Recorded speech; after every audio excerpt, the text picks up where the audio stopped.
Hey guys, I'm Mark. Sorry about my voice. I've been suffering from a pretty bad cold the past few days, but I am going to answer question number two about how I identified after spending a about a month and a half in a foreign country.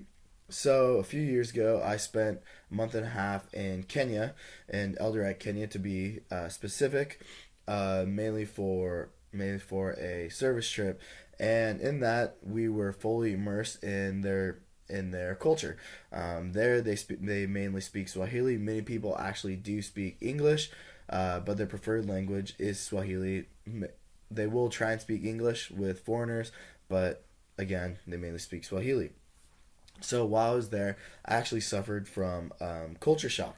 The language there, I would go out. Many of the young kids who would be walking to school, I'd be going out for a run early in the morning. They didn't speak English, so I just felt like I was totally cut off from the world. Swahili is very different from Spanish, French, other countries where I've been to, and I've been able to communicate because many of the languages are very similar.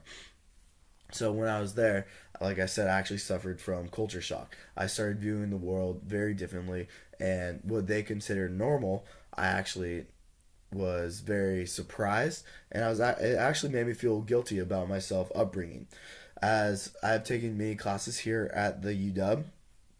Um, I've learned that speech often creates culture.